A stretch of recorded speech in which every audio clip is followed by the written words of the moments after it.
Buenos días, buenas tardes. Vamos a dar comienzo a esta segunda mesa del Foro Cultura y Migración dentro del marco del segundo Encuentro Internacional de Cátedras Extraordinarias, que a su vez se inserta en el Festival Cultura UNAM.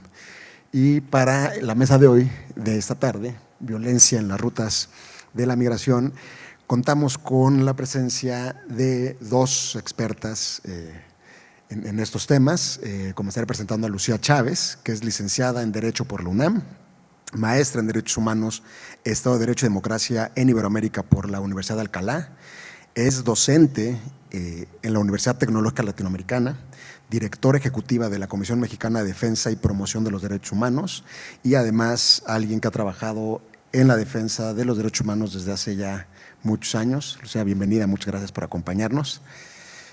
Y por otro lado tenemos a Fabienne Cabret, que nos acompaña. Ella es coordinadora de Defensa Integral, defensora de derechos humanos con maestría en lenguas extranjeras en Bretaña, Francia, con un posgrado en geopolítica en Île-de-France. Ha colaborado en organizaciones civiles en Francia, incluyendo ACAT, Acción de los Cristianos para la Abolición de la Tortura, en Francia y en México. Ha trabajado en casos de detención arbitraria, de tortura, trata de personas, así como violaciones derivadas de la contaminación del río Atoyac para el Centro Fray Julián Garcés, Derechos Humanos y Desarrollo Local. Es subdirectora en la Dirección General de Derechos Humanos y en la Fiscalía Desconcentrada de Investigación en Agencias de Atención Especializada de la Procuraduría General de Justicia de la Ciudad de México. Fabián, mil gracias por acompañarnos, porque además estás aquí ayudándonos a poder generar esta conversación que esperamos sea muy enriquecedora para todas y todos. Quizá, Lucía, te damos la palabra para que tú comiences y de allí construimos.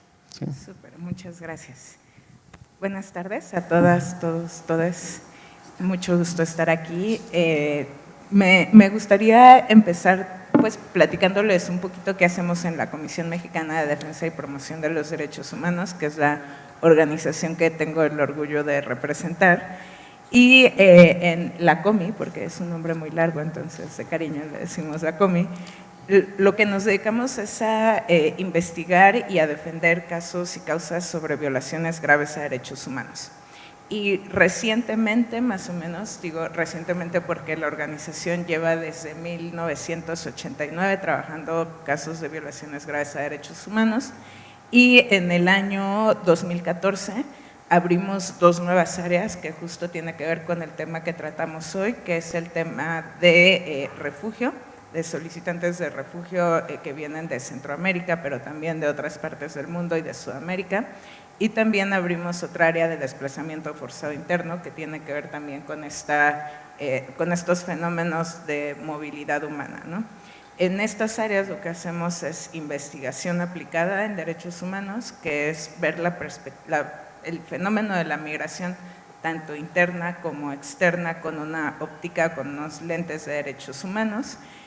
Lo que nos hemos dado cuenta, que creo que será muy obvio para todas y todos ustedes, es que en realidad la óptica con la que la ven los gobiernos ha sido totalmente diferente, ¿no? La óptica con la que se ven los flujos migratorios es con una óptica enfocada en la seguridad nacional y en la seguridad pública, más que con una óptica enfocada en derechos humanos. Y bueno, hemos estado documentando casos, por ejemplo, de violencias, de violaciones a derechos humanos en contra de personas que vienen a México a solicitar refugio. Al año atendemos más o menos 500 asesorías de personas que están solicitando la calidad de refugiado aquí en el país, pero también atendemos a otras personas que solo pasan por el país porque quieren llegar a los Estados Unidos, ¿no? También atendemos ese tipo de casos, por ejemplo, cuando se trata de torturas o detenciones ilegales.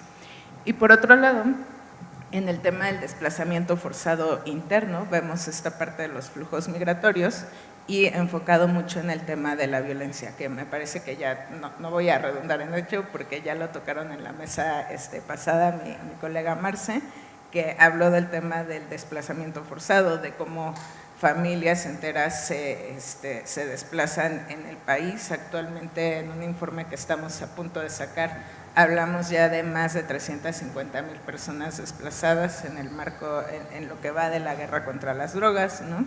Pero bueno, ya no voy a profundizar mucho en eso porque creo que fue tema de la mesa pasada. Regreso a la parte de la migración internacional. Aquí nada más tal vez, ya que les platiqué qué hacemos en la COMI, un poco también contextualizar cómo empieza la historia de estos fenómenos o flujos migratorios en México, ¿no? Y de Centroamérica, de Sudamérica y de otros países a México.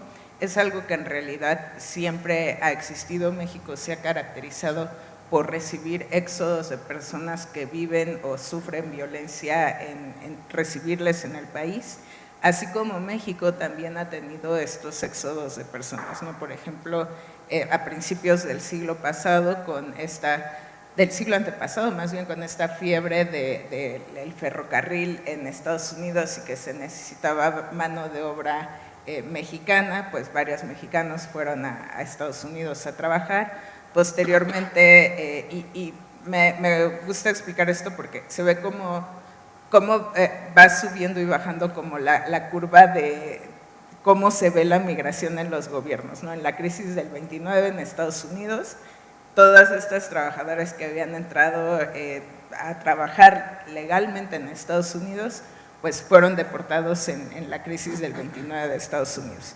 Posteriormente, ya en el siglo pasado, viene la Segunda Guerra Mundial, en donde igual Estados Unidos está súper metido en la Segunda Guerra Mundial, se queda sin trabajadores y de nuevo hay una petición de trabajadores mexicanos para que lleguen a los Estados Unidos, pero después salen estos trabajadores mexicanos otra vez deportados o más bien se endurecen en el 86, en 1986, con estas leyes de control migratorio se endurecen las reglas para que los mexicanos o los trabajadores mexicanos puedan permanecer en Estados Unidos y los requisitos se hacen más duros.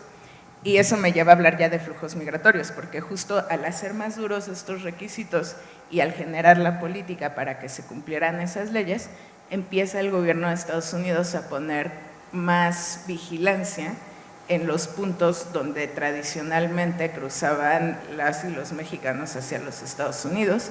Entonces se tienen que conseguir nuevas rutas más peligrosas para la migración. Que eso, si lo traducimos ahora al sur del país, es un poco lo que está sucediendo, ¿no? Los flujos migratorios de México, de Sudamérica, de Centroamérica particularmente hacia México, cada vez se van haciendo más violentos porque justamente el Estado, el gobierno, al ver esto como un tema de seguridad nacional y no como un tema de protección de los derechos humanos, va recrudeciendo, por ejemplo, las detenciones arbitrarias, va recrudeciendo el tema del hacinamiento, por ejemplo, también en las estaciones migratorias, va también haciendo actos de simulación en cuanto a la detención de migrantes, por ejemplo. ¿De qué hablo con esto? Por ejemplo, nos hemos dado cuenta que hay una diferencia entre estancias provisionales y estaciones migratorias, ¿no? En las estancias provisionales solo pueden estar migrantes más o menos 15 días. Entonces los mueven de una estancia provisional a otra estancia provisional, a otra estación migratoria. Entonces en realidad se simula que en realidad la persona estuvo detenida solo por un periodo corto, ¿no? Además de la dificultad en los trámites de refugio que tal vez ahorita que pasemos a un espacio de preguntas y respuestas ya les platicaré, pero para no acaparar como tanto en esta primera intervención el micrófono, creo que lo dejaría ahí como con el contexto más general. Muchas gracias. Híjole, pues, muchas cosas acá que empiezan a generar pues objeto de reflexión, ¿no? De entrada, justo como comentabas, tuvimos una mesa previamente donde hablamos de desplazamiento forzado y algo que está ahí como subyacente cada vez que hablamos de migración en México es el papel que está jugando el Estado, el gobierno mexicano, que más es una farsa, ¿no? En la que da una cara cual si estuviese buscando proteger los derechos humanos y en realidad está haciendo pues el trabajo sucio como pues sí policía del patio trasero y además siendo el principal violador de los derechos humanos de todas estas personas que transitan por nuestro país. Y bueno, eso creo que habrá que platicar ahorita con un poquito más de calma de fondo, pero nada más lo quería apuntar. Fabián, por favor, te cedemos la palabra a ti para escucharte y entonces continuar con esto. Muy bien, pues, ¿sí me escuchan bien, verdad? ¿Sí? Sí. Bueno, pues buenas tardes a todos. Pues recordar entonces igual que desde la Fundación para la Justicia y el Estado Democrático de Derecho, pues nos toca trabajar particularmente ese tema que nos tiene aquí el día de hoy, ¿no? El tema de la migración y sobre todo de la violencia alrededor de ese fenómeno. La Fundación nació en el año 2011 y pues precisamente en el mes, ¿no? Casualmente, digamos, del hallazgo, digamos, de uno de los casos emblemáticos de violencia extrema en contra de la población migrante, que ha sido las fosas clandestinas de San Fernando, Tamaulipas, ¿no? Que muchos o todos ubicamos, ¿no? Por lo menos los que estamos aquí, que desafortunadamente siguen siendo casos en situación de impunidad. Y pues digamos ha sido el enfoque principal de trabajo de la Fundación, efectivamente, la atención a casos y obviamente el trabajo alrededor de las políticas públicas en relación a la migración, digamos tanto obviamente de personas mexicanas como de Centroamérica o de otros países a lo largo de esos años, ¿no? Y bueno, eso nos ha dado la oportunidad de profundizar un poco justamente en ese análisis de todo lo que hay alrededor de una situación de migración, sobre todo, bueno, evidentemente hablando de migración irregular y de la violencia extrema, ¿no? Que ha sido una situación recurrente y hasta la fecha. Desafortunadamente creo que a más de 10 años la Fundación de estar analizando ese tema, yo creo que pues más que nunca estamos preocupados porque más que haber visto avances por lo menos en la calidad de la atención, en el acceso a la justicia, en el acceso a la reparación, pues yo creo que estamos todavía como muy atrasados en ese tema. Y bueno, pues lo que justamente la Fundación ha estado haciendo a lo largo de esos años es insistir, digamos, en colocar el tema en la mesa de debate cuando hablamos de esos grandes fenómenos que nos preocupan a todos, como la desaparición de personas, ¿no? Colocar ahí y recordar la situación particular, digamos, de las personas migrantes, ¿no?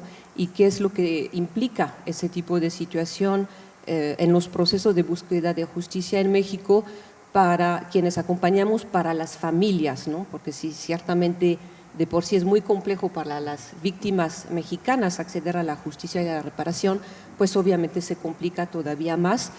Creo que ha habido una apuesta del Estado de alguna manera al olvido, ¿no? En estos asuntos. Creo que el acompañamiento a casos como la masacre de 72 migrantes de agosto 2010 en San Fernando, Tamaulipas, las fosas clandestinas de Tamaulipas, la masacre de Cadereyta de Nuevo León en el año 2012, solo para citar casos que digamos son del ámbito público, pero hay muchísimos más evidentemente, ¿no? Y siguen ocurriendo. Creo que esa lucha que hemos dado ante el sistema de justicia, pero no solamente de procuración, sino de administración de justicia, pues sí nos ha demostrado esa apuesta al olvido que mencionaba, los obstáculos, ¿no? Y un poco pues esa tendencia que estamos observando a que finalmente esa violencia ejercida en contra de la población migrante pues sí tiene distintos fines, ¿no? Incluyendo desde el punto de vista político, diríamos, ¿no? Entonces nos preocupa todavía más recientemente las nuevas políticas que hemos estado observando, por ejemplo, a raíz de los acuerdos migratorios, ¿no? Del 2019 entre Estados Unidos, México y los países centroamericanos, y pues más recién el tema de la militarización, ¿no? Que estamos observando todos.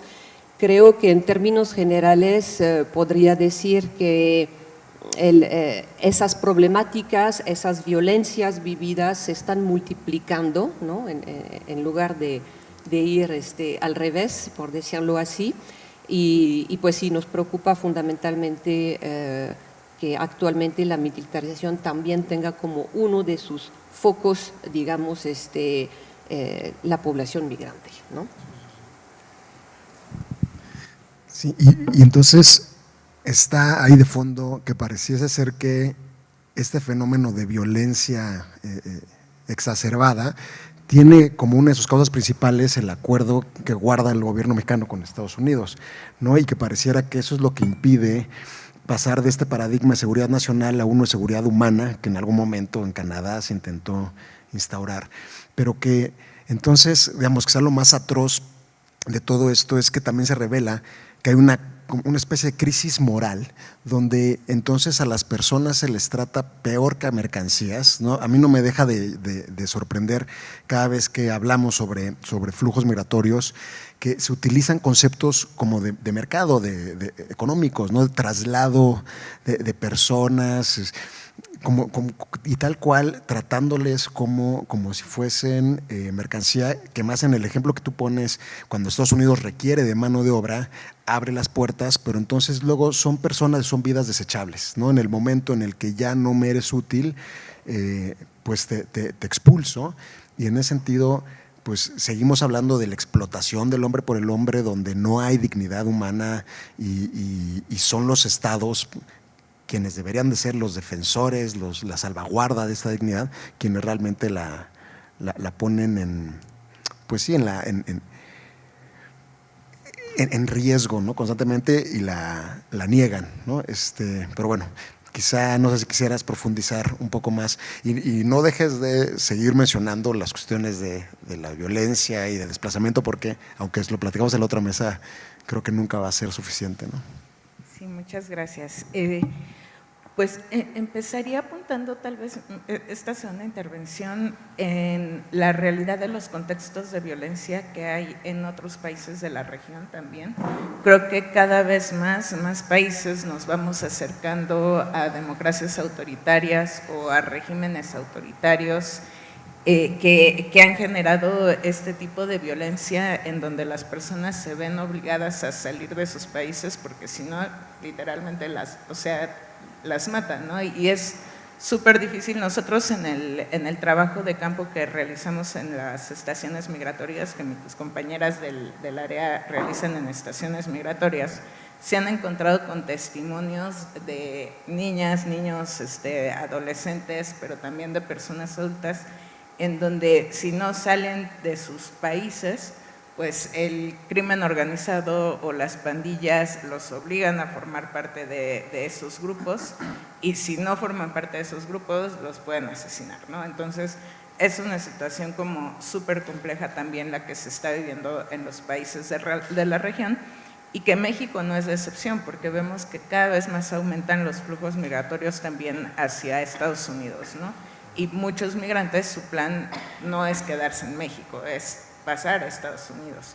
Y en México se encuentran este tipo de violencia como lo que comentó Frinek, como Cadereyta, como la masacre de las 72 de Tamaulipas, ¿no? En esta coincido en que es una apuesta al olvido por parte del gobierno mexicano.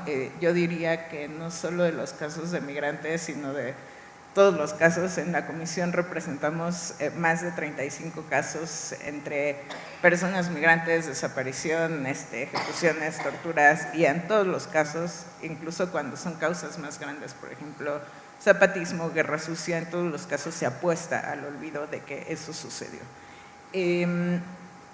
También me gustaría apuntar que tal vez tres situaciones que en el trabajo de campo, cuatro situaciones que hemos detectado en el trabajo de campo en donde hacemos estas entrevistas a personas migrantes que buscan refugio en Estados Unidos, son muchas veces los malos tratos al interior de estaciones migratorias, siendo que bueno, las estaciones migratorias como centro de detención de migrantes ni siquiera deberían de existir, ¿no? Es una detención administrativa prolongada que ni siquiera está regulada constitucionalmente y que se ha hecho, pero que es totalmente inconstitucional, aunque la Corte ya lo haya de alguna forma validado, pues es una detención prolongada y las personas que están en las estaciones migratorias no cometieron ningún delito, no están cometiendo ningún delito.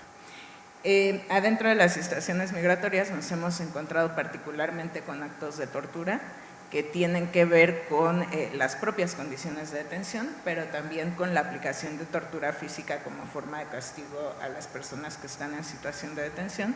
Acaba de publicarse una recomendación hace cosa de 2 meses de la Comisión Nacional de Derechos Humanos, justo por un caso de tortura en la estación migratoria de la Ciudad de México, cometida por el propio director de la estación migratoria, lo cual es sumamente grave.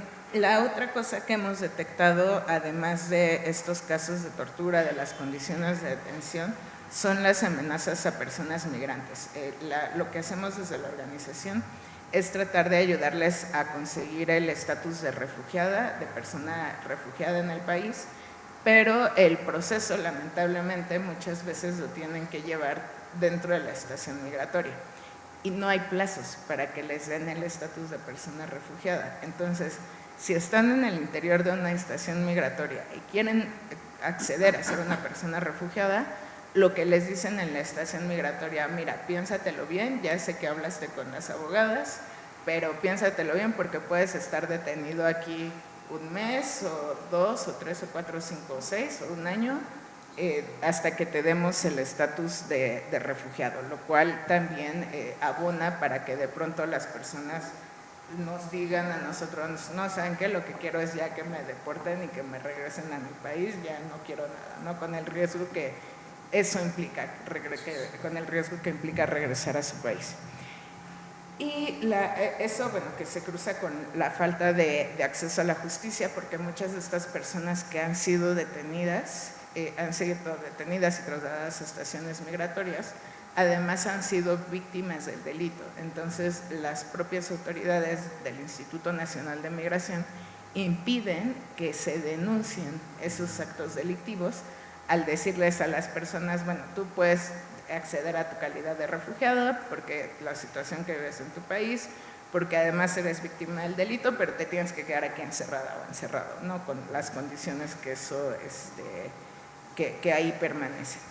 Y esto no es algo lamentablemente poco común, es muy común que en el tránsito de sus países de origen a México, y particularmente las personas que quieran llegar a Estados Unidos, en ese tránsito sufran graves violaciones a derechos humanos o delitos como, por ejemplo, secuestro o extorsión o violaciones a derechos humanos cometidas por las propias autoridades, y que de alguna forma se limita su falta de acceso a la justicia cuando además las detienen ilegalmente, las retienen en una estación migratoria por mucho tiempo y aparte las amenazan para que no puedan conseguir su estatus de refugiado.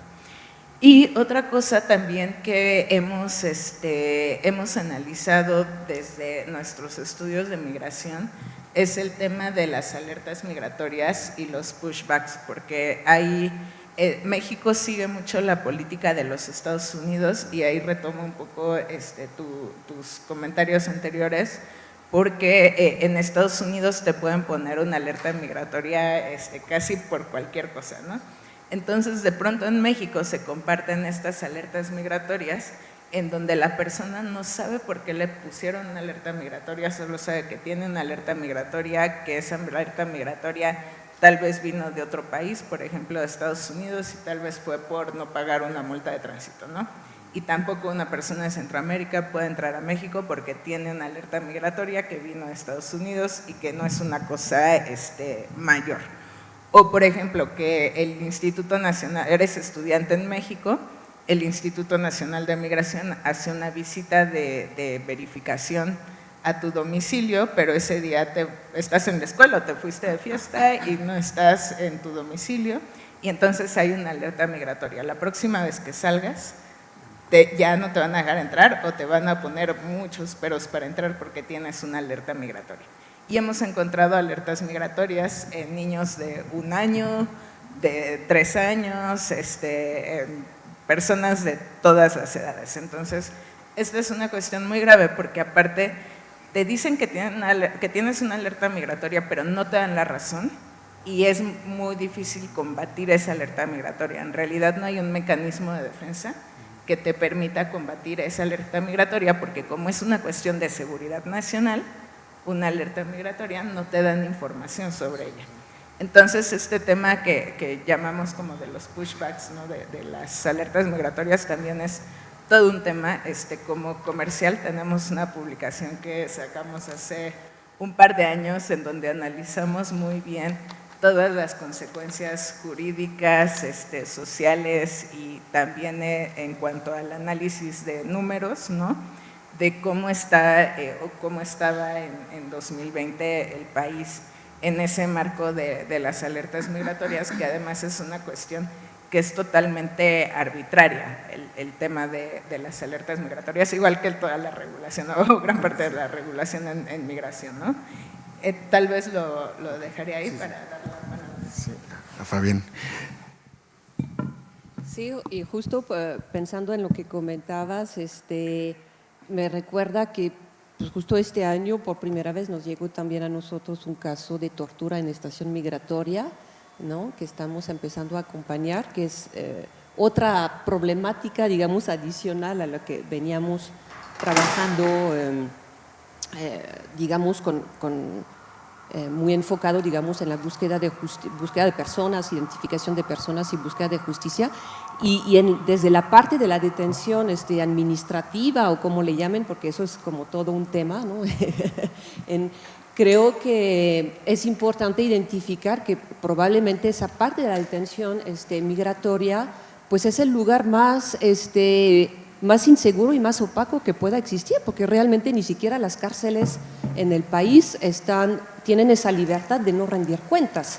O sea, simplemente para saber si una persona está efectivamente en una estación migratoria y cuál es su situación jurídica, pues simplemente eso es un batallar y no tenemos ni siquiera como que realmente la ley a nuestro favor, ¿no? Entonces es como una especie de hoyo negro ahí que favorece evidentemente la manipulación totalmente arbitraria de la situación legal de las personas, ¿no?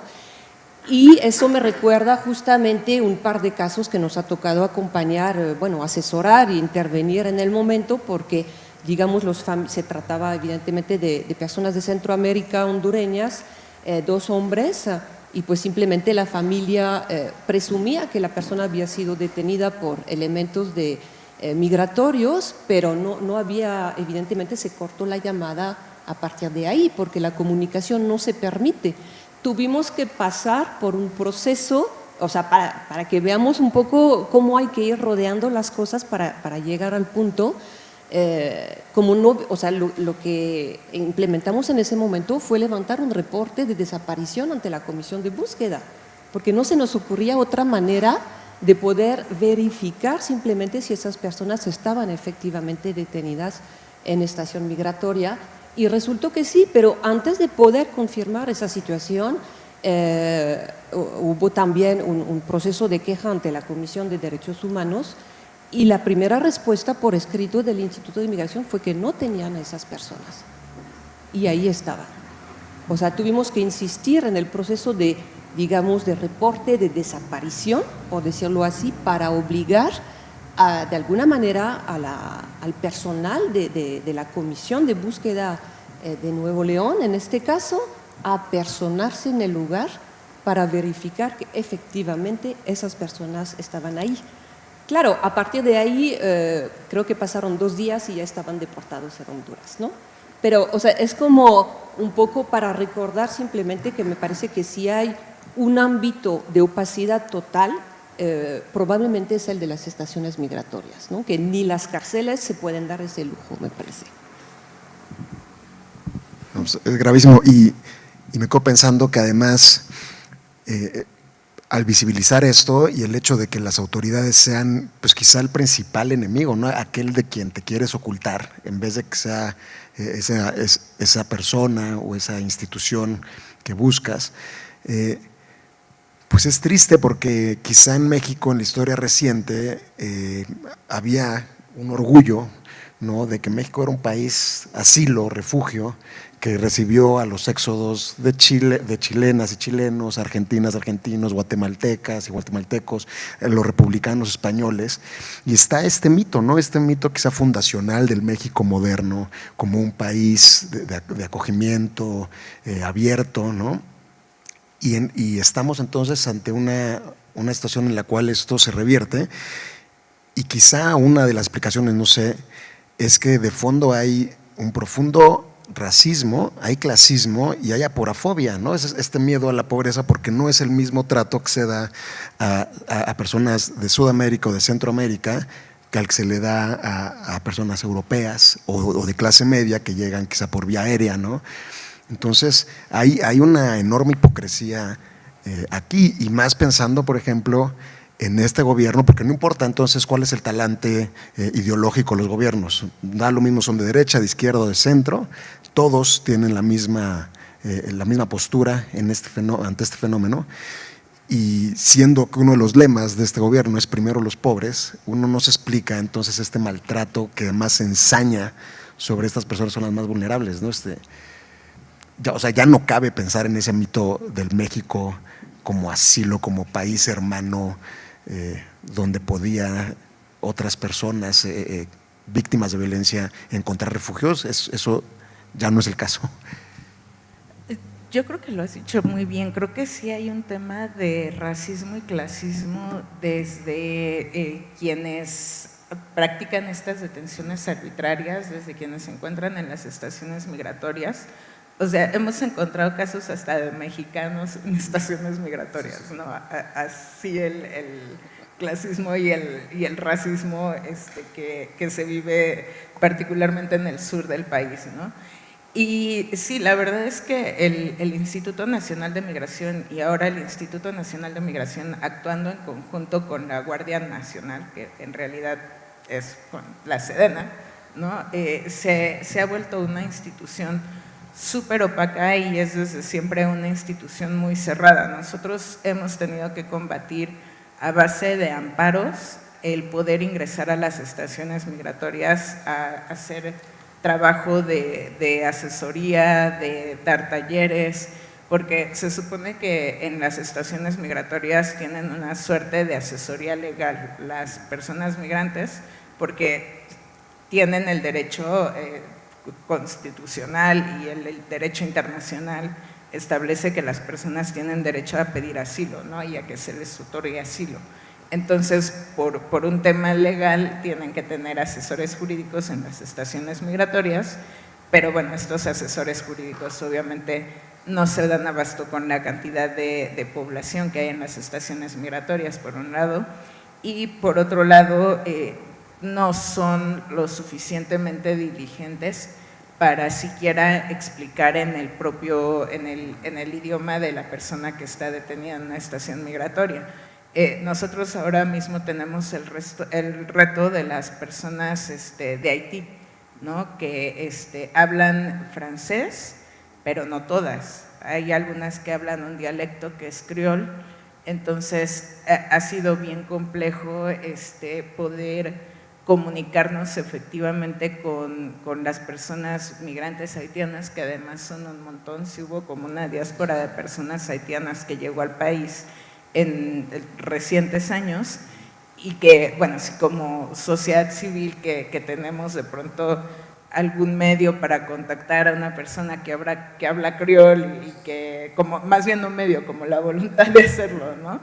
Y que nos pueda de pronto ayudar a comunicarnos más efectivamente con las personas, pero los asesores jurídicos pues no se dan abasto con esto, ¿no? Y hay algunas personas, por ejemplo, que son analfabetas y que les piden firmar documentos que no saben que están firmando, que los deporten, entonces es una situación súper complicada.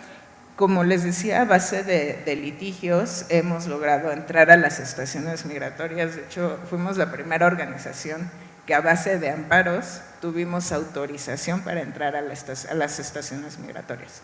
Ahora tenemos autorización para entrar a las estaciones migratorias de prácticamente todo el país, ¿no? Y podemos hacer talleres y asesorías jurídicas ahora lo que nos están diciendo, por ejemplo, el Instituto Nacional de Migración, es que el amparo lo ganamos para talleres y asesorías jurídicas, no para documentar casos ni la situación de las estaciones migratorias. Entonces, pues ahora estamos combatiendo también eso, ¿no? Porque, digo, aunque está en los estatutos sociales el tema de la promoción y defensa de los derechos humanos, pues pareciera que al Instituto Nacional de Migración lo que busca es ocultar. Y creo que es como es una política que queda clara, no de esta administración, sino de todas las administraciones y quienes hemos tenido la oportunidad de trabajar en el gobierno o en instituciones autónomas que reciben presupuesto público. De pronto pareciera que el servidor público hace lo mínimo indispensable que le permita cumplir con la ley, porque si va un poquito más allá, aunque sea pro derechos, el más allá, piensa que se le va a sancionar, ¿no? Entonces, más bien las autoridades, nuestra sensación es que actúan con una mentalidad de cómo no permito que entren a estaciones migratorias, cómo no les doy información, en realidad, en lugar de buscar como el cómo sí. Y esto coloca como en una doble amenaza a las personas migrantes, o triple más bien, porque las detienen en una estación migratoria bajo condiciones sumamente deplorables, por ejemplo, la estación de Guadalupe, ¿no? en el estado de Nuevo León.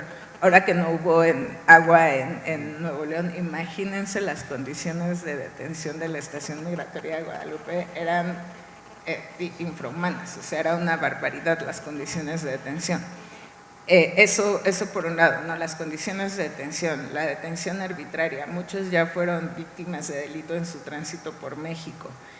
Aparte no pueden denunciar porque ya les dijeron que era como una pérdida de tiempo y entonces iban a quedar más tiempo encerrados.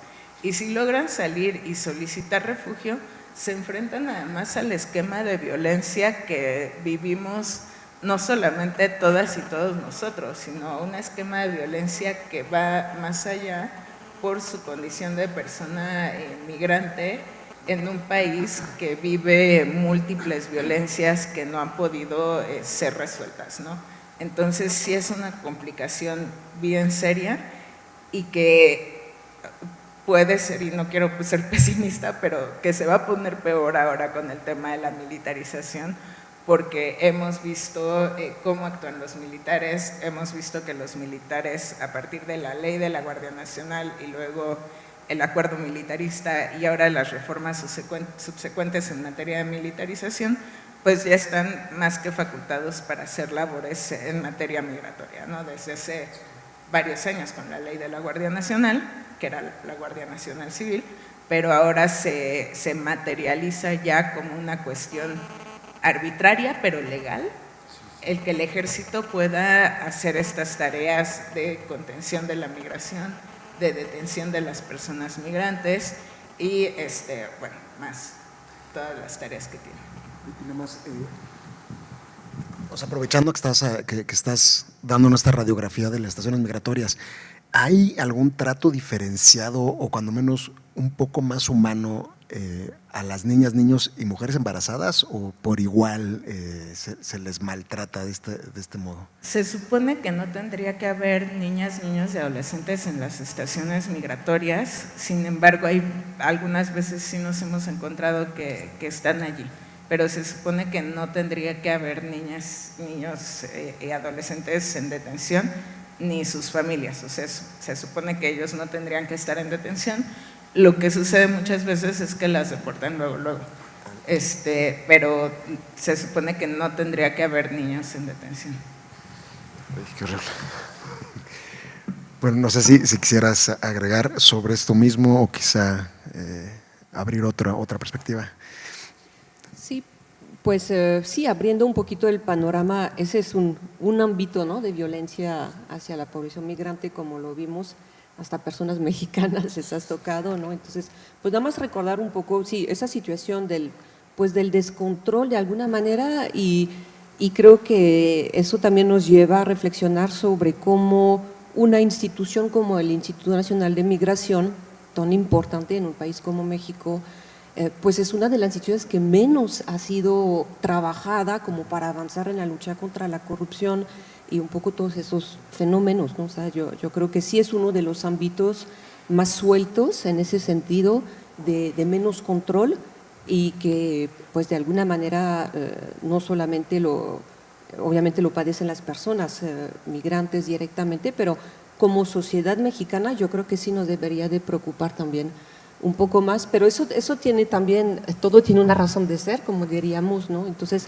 ahí sí recordar justamente pues los grandes negocios que hay alrededor de la migración, y uno de ellos pues obviamente se puede verificar en las propias estaciones migratorias, ¿no? En ese trato, en esas relaciones, ¿no?, tan dañinas que se crean entre autoridades y las personas, pero va más allá de esto, ¿no? Cuando digo que nos preocupa la situación del Instituto de Migración por el rol y la importancia que tiene, pero que no hemos visto que haya sido, digamos, motivo de cambios, ¿no? O sea, ni en esta administración ni en las anteriores, y creo que tiene mucho que ver pues con el tema de la corrupción finalmente alrededor del negocio de la migración, ¿no? Y ese gran negocio de la migración pues obviamente no solamente se ve en las estaciones migratorias, sino en los casos que no llegan a estaciones migratorias, que están en esas rutas, digamos, poco visibles, ¿no? De alguna manera, claro, todos vemos de manera recurrente, ¿no?, esos hechos de detenciones o digamos accidentes de tráilers, ¿no?, llenos de personas migrantes, para citar los eventos como más visibles, ¿no? Hay otra vez en Veracruz y en Nuevo León, y, o sea, es una cotidianidad para todos que, claro, es difícil indignarse todos los días, o sea, ya ni nos alcanza, ¿no? Pero a lo que voy es que, y sobre el tema de la evolución, ¿no?, de los modelos de violencia y de los cambios de rutas migratorias, yo creo que sí se está complicando cada vez más la situación. Primero recordar que todas esas situaciones, ni siquiera la militarización, por decirlo así, o la incursión de la Guardia Nacional en tareas de control migratorio, hasta el momento yo creo que lo que hemos observado es que nada inhibe la migración, ¿no? No solamente no la inhibe, sino que a partir de la firma de los acuerdos migratorios, justamente algo que hemos podido observar es que pues ya no solamente son hombres, mano de obra los que van, son familias completas. Creo que hemos podido observarlo mucho también últimamente en la Fundación, en peticiones de asesoría o intervención. Cada vez son casos con mujeres, niñas, niños, hombres adultos, ¿no?, de cualquier edad. Esa parte de la evolución del fenómeno migratorio nos preocupa. Me parece que es un tema de mucha hipocresía, políticamente hablando, y no solamente en cuanto a las políticas migratorias viendo a México, sino también a los países de origen, ¿no?, definitivamente. Un poco frente a esos casos que hemos visto recientemente, como el tráiler de Chiapas en diciembre del año pasado.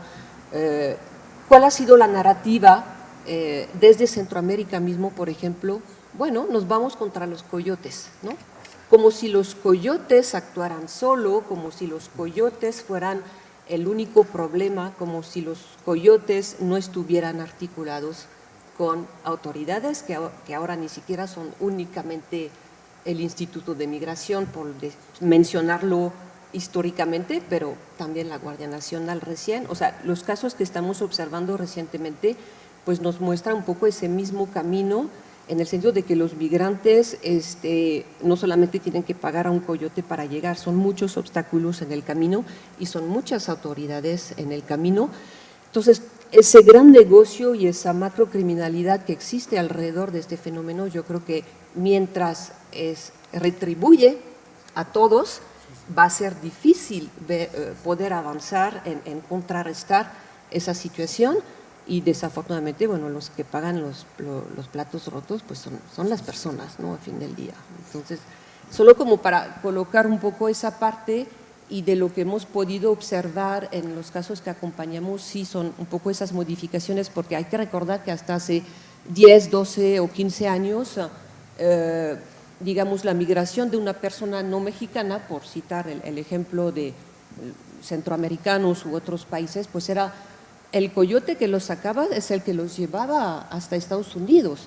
Ahora tienen que lidiar con una fragmentación enorme de la intervención de personas y guías o coyotes, como lo queramos llamar, y eso hace también que se va perdiendo el control de la propia migración para las personas y para sus familiares.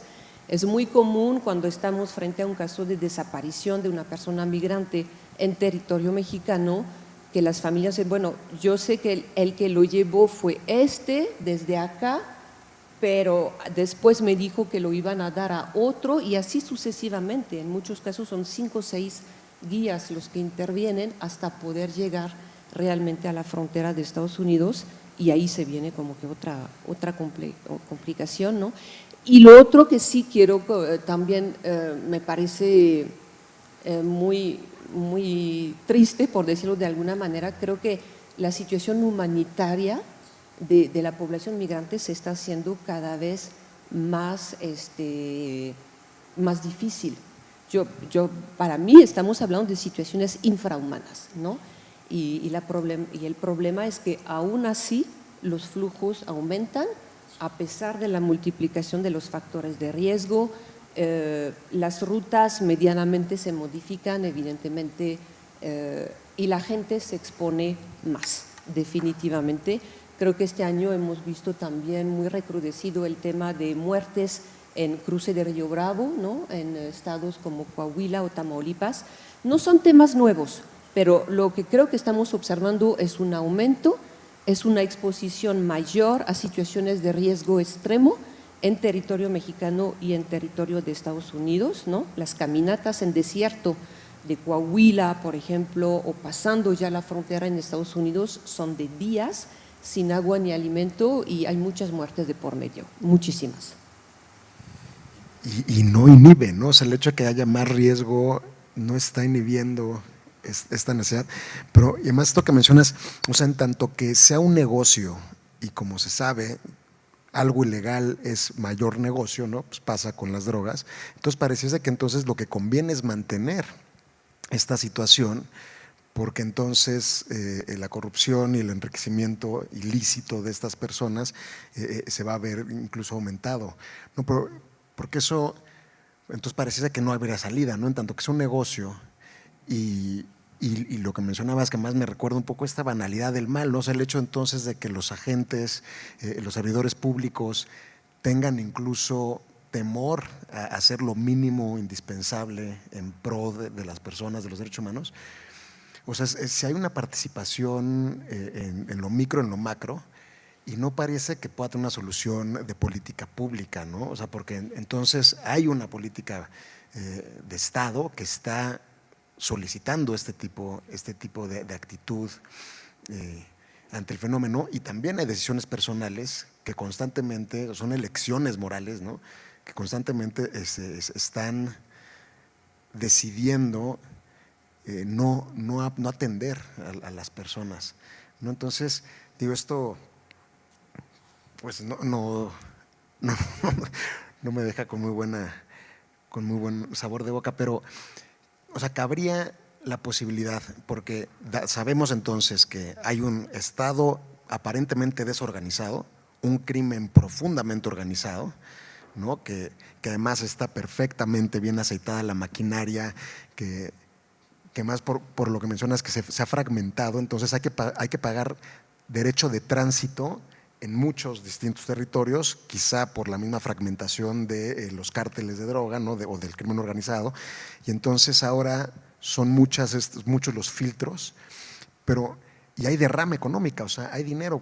¿Por qué el Estado mexicano no podría pensar? Claro, sabemos que está entonces atado de manos por las políticas estadounidenses, pero ¿se podría o no regular este tránsito? O sea, hacer del tren de la bestia un tren que fuese de pasajeros, con estaciones donde las personas pudieran bajar, que hubiera fondas, hoteles, centros de salud.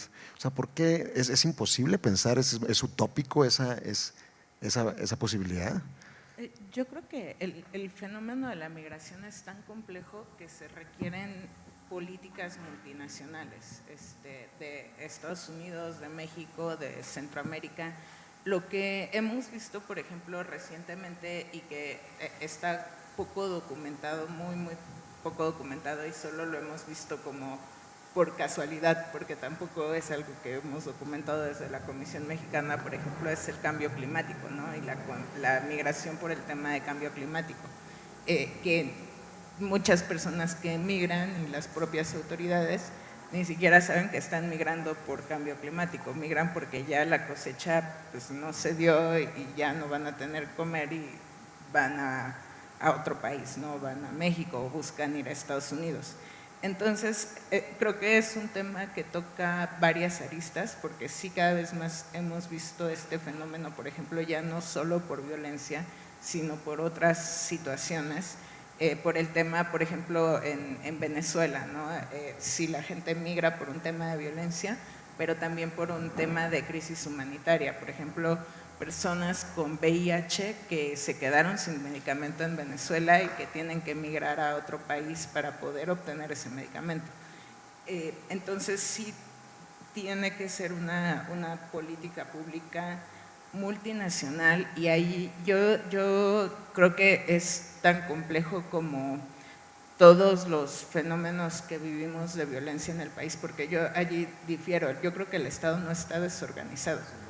Yo creo que el Estado sí está muy organizado y está realmente organizado con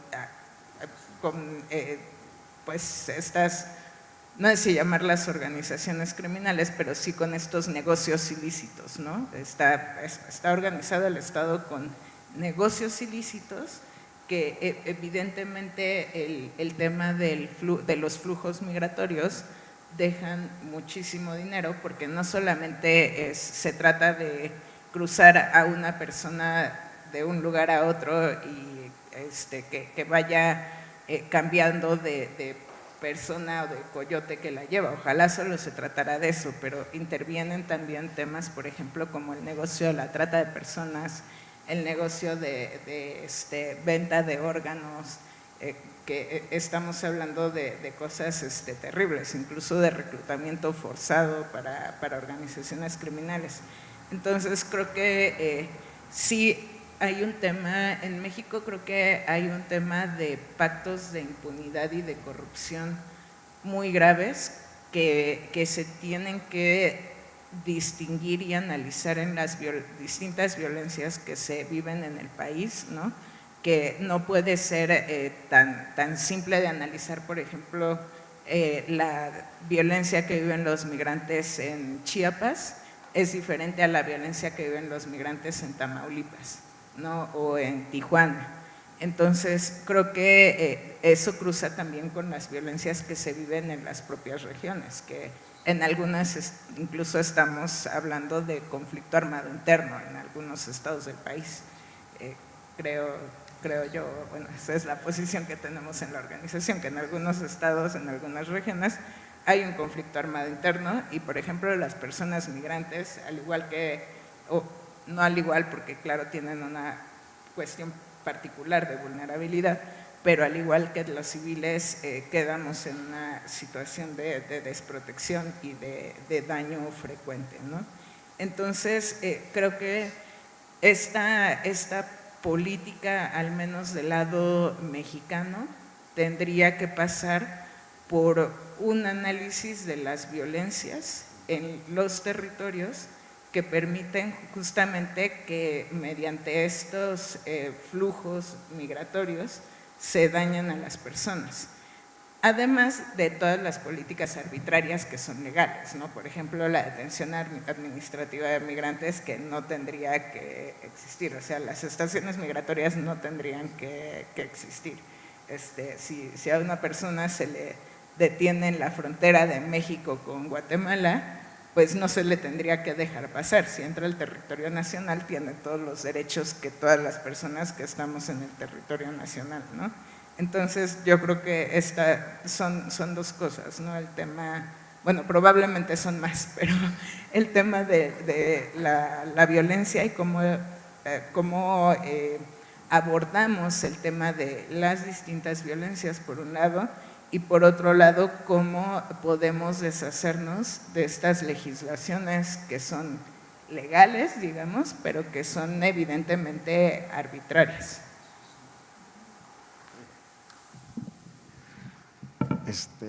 Bueno, a lo mejor. Sí, no, coincido totalmente con que, pues justamente estamos viendo como un reforzamiento de la criminalización, digo, siempre ha sido más o menos así, pero creo que últimamente hacia ahí vamos todavía un poco más, ¿no? No solamente en México, sino en la región en general, hacia la criminalización de la migración finalmente, como si pareciera ser una política dirigida a inhibir la migración, ¿no? Pareciera ser ese el objetivo. Pero por eso regreso un poco a lo que decía de la gran hipocresía alrededor de este tema, porque finalmente en la región, como en cualquier otra, o por lo menos en esta, bueno, en México lo que estamos viendo es que las personas no necesariamente pasan por puntos ciegos, ¿no? Entonces, por un lado pareciera como criminalizarse la migración irregular y por otro lado hay flujos todos los días, prácticamente a la luz del día, ¿no? Hay zonas, por ejemplo, de cruce de río en Coahuila o Tamaulipas, donde están operativos constantemente de instancias como migración, como la Guardia Nacional, policías estatales, y todos los días pasan. Entonces, un poco, a ver, ¿de qué estamos hablando, no? Creo que evidentemente va más allá de la cuestión legal migratoria de la persona, sino de un fenómeno efectivamente regional, donde finalmente los propios gobiernos pues sacan su provecho de esa situación. Y la gran pregunta es hacia dónde vamos en ese sentido, porque me parece claro que la criminalización no va a solucionar ese tema, ¿no? Y nos estamos alejando demasiado del análisis humanitario de esa situación y de pensar en políticas públicas alrededor de este fenómeno que no va a parar, pues, ¿no? Entonces me parece como una respuesta bastante equivocada, pero desafortunadamente es la narrativa que se ha ido como desarrollando, ¿no? Y también, pues, justamente ahora que hablabas, Lucy, del tema de Venezuela, algo que también hemos estado observando es que pues ya no solamente es Centroamérica y México, ¿no? O sea, nos podemos remontar al Darién y de también esas grandes tragedias que nacen no en la frontera con México, nacen desde mucho antes. Y hemos visto un aumento también bastante importante de la población, por ejemplo, de Nicaragua, de Venezuela, de Haití, evidentemente, como decía, y de Cuba también, ¿no? Entonces, me parece que ya la evolución ya está clara, ¿no? Eso no va a parar, y más bien el análisis político y socioeconómico del fenómeno tendría que estar en otras altitudes, ¿no? Pero, sí. Y además en esta hipocresía del gobierno mexicano, porque jamás atrevería, por ejemplo, el gobierno mexicano a instaurar una política de tolerancia cero, ¿no? Como la que hizo la administración de Trump, de separación de familias, ¿no? Aunque de hecho estamos haciendo cosas peores, quizá más atroces, ¿no? Y esa hipocresía que además es ya paradigmática, porque digo, ya es un lugar común que en México se habla, ¿no? Y nos indignamos por el trato que se le da a los connacionales en Estados Unidos y no hacemos lo propio con las personas que intentan cruzar nuestro territorio. Entonces, bueno, aquí me están mandando unas preguntas que quizá creo que podría ser bueno en este momento expresárselas. Lisette Cortés pregunta si podemos hacer algo como ciudadanos para reducir la violencia migratoria en un país con 90% de impunidad, 95% se comentaba hace rato. Y también Lisette pregunta cómo reducir los juicios que se ponen sobre los migrantes, como estos prejuicios, este estigma. ¿Se puede hacer algo para reducir la violencia? Ya nos dieron ejemplos ustedes desde las organizaciones de lo que se puede hacer, pero al mismo tiempo nos están haciendo muy evidentes cuáles son los límites, ¿no? Los limitantes. Pero ¿cabe todavía pensar en otro tipo de alianzas o como para intentar hacer frente a este fenómeno que se recrudece o estamos ya desbordados?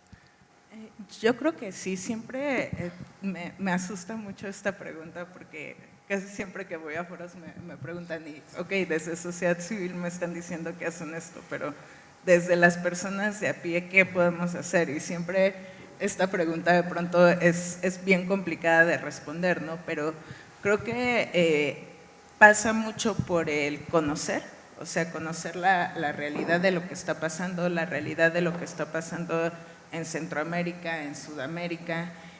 Creo que eso es como muy importante y también una parte de conocimiento de los derechos, o sea, conocer, los gobiernos se han encargado sobre todo, bueno, no todos los gobiernos, pero los gobiernos de corte autoritario, como los que hemos tenido en México, como los que se han tenido en Centroamérica, en Sudamérica, se encargan de que los derechos no se conozcan o se transquiversen, porque es lo que le conviene al gobierno. Entre menos personas sepan los derechos que tienen, pues menos exigen, ¿no? Entonces, creo que como ciudadanía tenemos el deber de conocer nuestros derechos y el deber también de exigir nuestros derechos. Yo creo que entre más como ciudadanía exijamos nuestros derechos, vamos a ayudar a todas y todos para que no se repita lo mismo que estamos pasando a quienes se les violan derechos humanos, ¿no?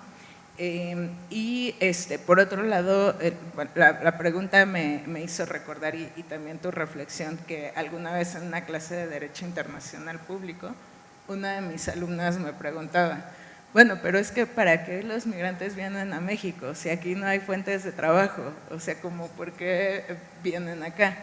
Y justo mi respuesta era, pues lo mismo podrían decir de los migrantes que vamos a Estados Unidos o que vamos a Europa, ¿no? El 70% de la migración estadounidense hasta hace unos años era de personas mexicanas y son cientos de miles de personas mexicanas en Estados Unidos. Y por supuesto que en México se tendrían que abrir estas oportunidades para personas migrantes y no solo hablo de la llamada migración regular, ¿no? Los migrantes que tienen papeles, sino también los migrantes mal llamados migrantes irregulares, porque todas las personas, aunque sean llamados migrantes irregulares o regulares, tienen los mismos derechos que todas y todos quienes estamos en México, salvo el derecho al voto tal vez, ¿no? Pero tendrían que tener esa universalidad de derechos de los que estamos hablando. Entonces yo creo que como respuesta corta, tratar de conocer los derechos humanos, de difundir los derechos humanos, de que si de pronto como personas de a pie escuchan esta cosa o ven algún tipo de discriminación a un migrante, puedan también pues alzar la voz, ¿no? Creo que como sociedad mexicana tal vez nos hemos vuelto una sociedad ya muy acostumbrada también a la violencia, porque pues como decía Frine, o sea, ya todos los días nos indignamos de algo nuevo, ¿no? Yo me acuerdo cuando iba a la universidad, no a la preparatoria, empezaron los descabezados a aparecer en las noticias, ¿no? Y ahora sí de, no inventes, ¿qué está pasando en mi país? Y de pronto te acostumbras a que diario hay muertos y ahora hay muertos todos los días y asesinan a 7 mujeres todos los días y eso ya se hizo costumbre. Entonces, creo que la violencia no se nos tiene que hacer costumbre. Sí, de acuerdo. Y sí, promover esta cultura de derechos humanos, pues pareciera fundamental, ¿no? Aunque acá pregunta también Claudia Tafoya. ¿Actualmente hay algo que se pueda hacer para que se vigile el trato de los migrantes en las estaciones? Y creo que es buena pregunta porque al menos el hecho mismo de que existan estas estaciones que son, que no tienen razón de ser, pero al menos sirve de que está focalizado ahí algo, ¿no? Entonces pareciera que se podría hacer algo ahí o no hay manera. Digo, sabemos ya lo que han hecho como organizaciones de entrar, de intentar documentar lo que está ocurriendo ahí, pero ¿se podría intentar mejorar ese trato o están diseñadas precisamente para disuadir a los migrantes? Pues en esa parte probablemente todavía estén, me inclino más en pensar que todavía estén diseñadas para esto, pero también justamente pensar ahí la importancia de la lucha judicial también, que desde las organizaciones distintas, ¿no?, que están muy enfocadas en este tema y que por ahí van, digamos, empujando esa gran cuestión de por qué, por ejemplo, no hay un control judicial alrededor de las detenciones migratorias, ¿no?, que eso podría ser, por eso decía que es el único ámbito que a lo mejor no tiene por lo menos esos controles constitucionales, que otros sí, por lo menos, ¿no?, bien que mal, por decirlo así, pero no es como para decir que la situación en cárceles esté como grandiosa, pero a lo que voy me refiero más bien al tema del control, ¿no?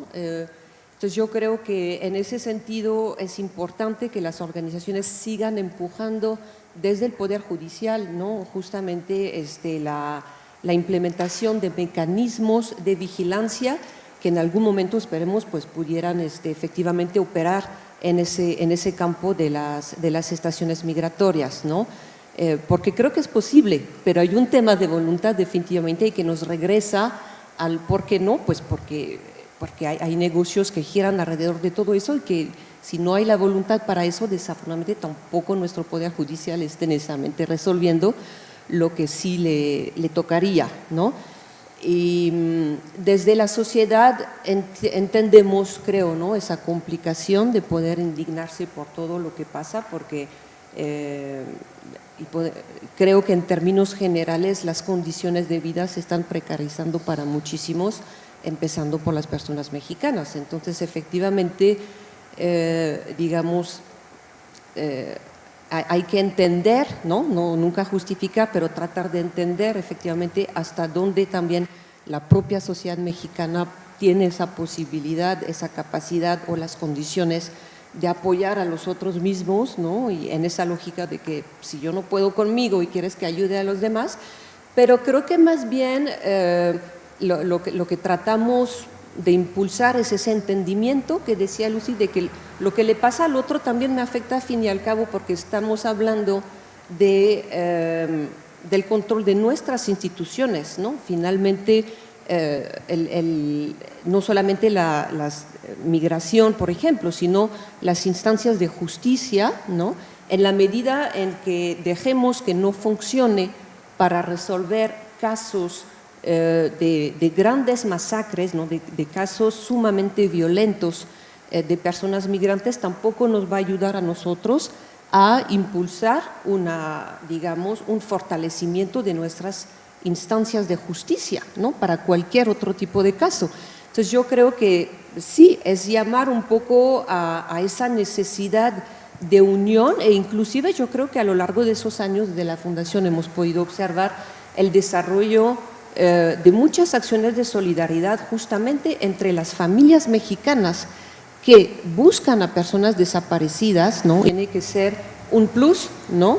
Y no es como trabajar solo para una población, sino para toda, al fin y al cabo, porque ahora sí que también el fraccionamiento de las luchas hace más difícil llegar a un punto común, que es el fortalecimiento de nuestras instituciones nacionales, ¿no? Entonces, yo creo que entendemos la complejidad por el contexto político, social y económico global que estamos enfrentando todos, ¿no?, desde donde estemos cada quien, pero yo diría que eso sería un ideal de sí poder llegar a esa capacidad de reacción y de exigencia de manera común, independientemente de la población que está afectada o de la cual estamos hablando en este momento.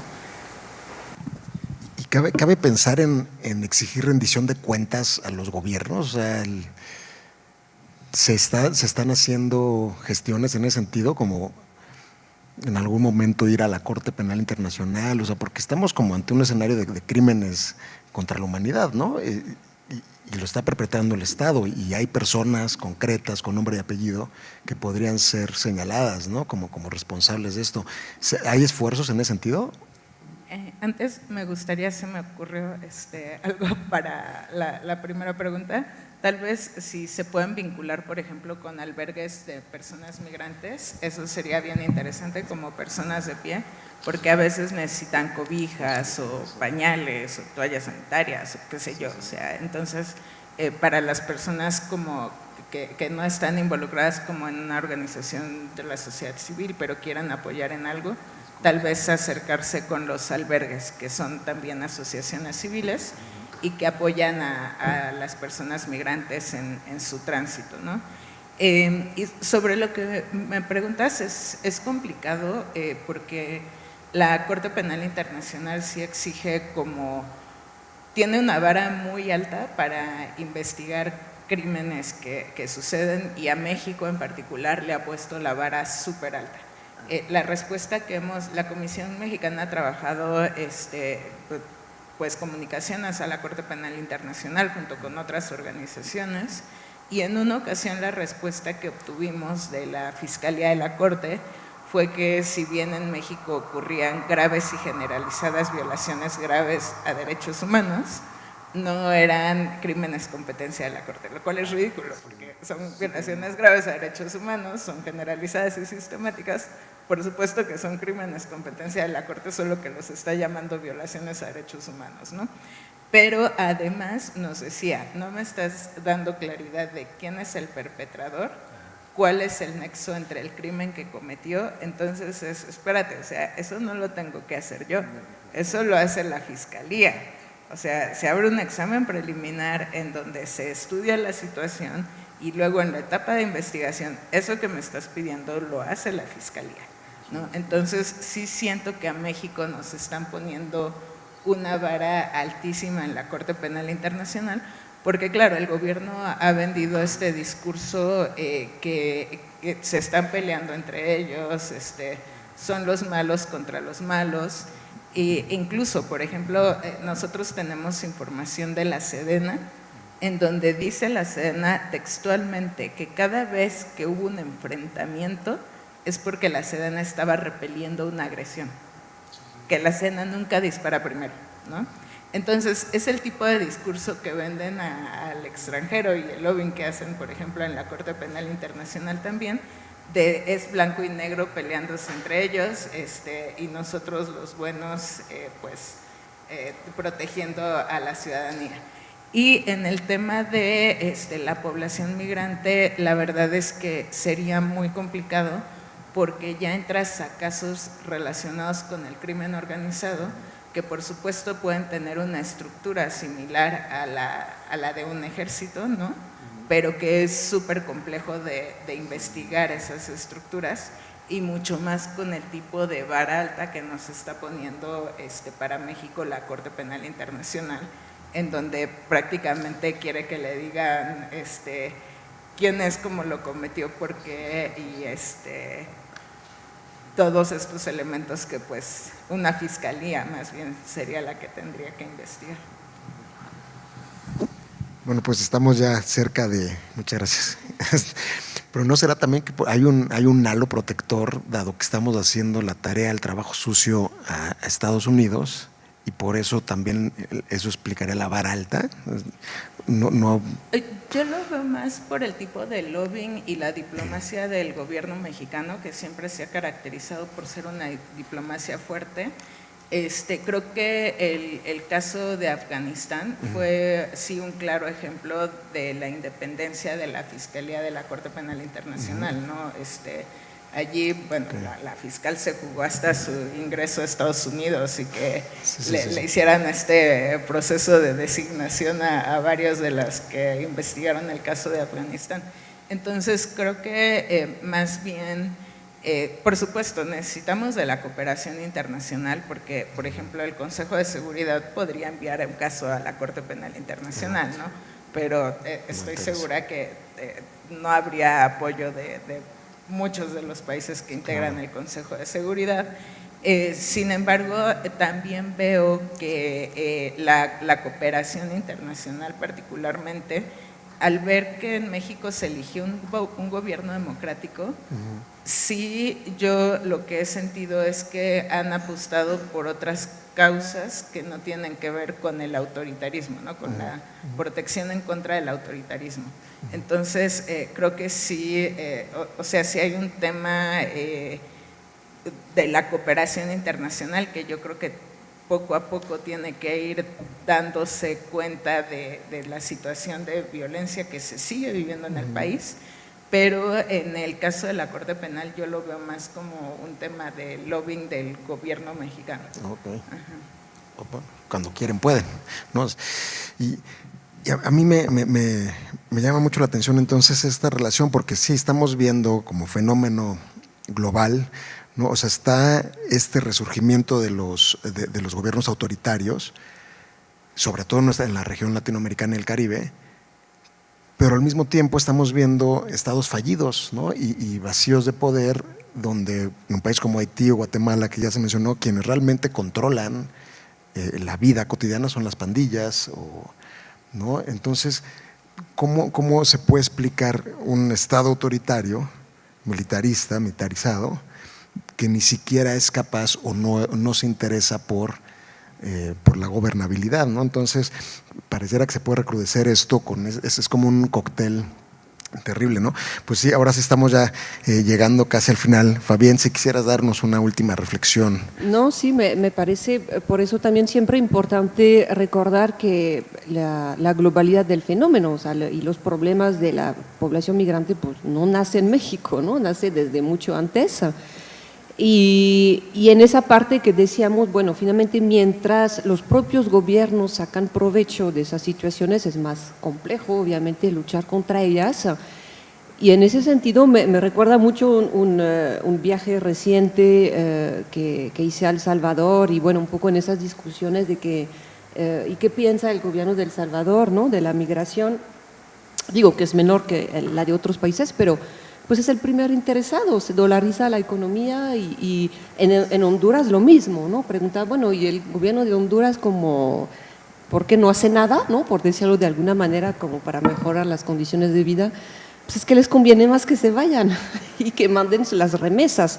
Entonces, mientras estemos en esa lógica económica, también es como bien complejo, y sí, las respuestas tienen que ser otras, porque también los programas que ha propuesto el propio gobierno mexicano de unos cuantos miles, que la verdad no van a solucionar absolutamente nada, me parece una falacia total, ¿no? Entonces, sí, es un círculo vicioso difícil de salir de él, pero creo que lo cierto es que nuestras sociedades están llamadas cada vez más a que justamente las fronteras se vayan desdibujando totalmente. O sea, pues desafortunadamente creo que, y lo estamos viendo en otras regiones también, ¿no? Por eso regreso a esos fenómenos tan preocupantes que están ocurriendo también en Sudamérica, ¿no? Y la pregunta es hacia dónde vamos, pero efectivamente la tendencia autoritaria también está clara, y frente al fenómeno migratorio lo único que está provocando es una deshumanización todavía más alta de esos movimientos humanos. ¿Quisieras dar un último mensaje ya de despedida, Lucy? No, pues agradecerte mucho y decir que, bueno, creo que no todo está perdido todavía, o sea, creo que le podemos apostar todavía al Poder Judicial, creo que sí le podemos apostar a la rendición de cuentas, a mecanismos internacionales, ¿no?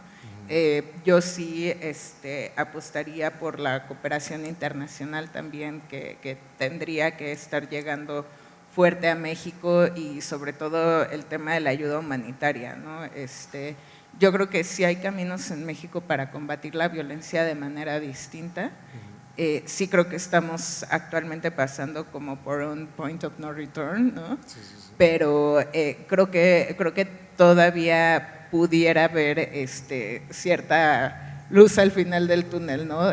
Porque creo que las violencias es posible categorizarlas, es posible con lo que tenemos pues combatirlas y vigilarlas, pero sí estoy segura que lo que tenemos ahora en el país, hablando de instituciones, difícilmente lo pueden lograr, ¿no? Y lo vemos con Ayotzinapa y la Fiscalía, ¿no? Que era el caso. Y aún así cancelaron órdenes de aprehensión, renunció el fiscal, pero sí creo que la cooperación internacional ha jugado un buen papel, por ejemplo con el GIEI, creo que es una buena experiencia que se debería de repetir, no solo para el caso de Ayotzinapa, sino para causas, como para causas estratégicas de violencia que vive en el país. Entonces creo que sí hay como luz al final del túnel, solamente tenemos que lograr esa voluntad política para que suceda. Pues sí, y yo estoy muy agradecido con ustedes dos porque en verdad me enriquecen, nos enriquecen la perspectiva y además nos hacen ver la pertinencia y lo afortunado que fue plantear este foro, ¿no? Definitivamente el tema de la migración es algo que tenemos que empezar a abordar ya en aras de buscar algunas propuestas concretas, ¿no? Para atender esto y que no termine por desbordarse, ¿no? Entonces, bueno, tan solo me quedaría invitarles mañana, si ustedes quisieran acompañarnos al conversatorio sobre infancias desplazadas, cómo refugiar nuestro futuro, que se estará llevando a cabo en el auditorio del MUAC a las 10 de la mañana. Si estuvieran ahí, bueno, sería un honor y además nos engalanarían mucho, quizá incluso para seguir discutiendo ahora desde la perspectiva de las infancias. Entonces, bueno, pues llegamos a la conclusión de este conversatorio. Muchísimas gracias por su presencia. Gracias. Y por su participación. Muchas gracias.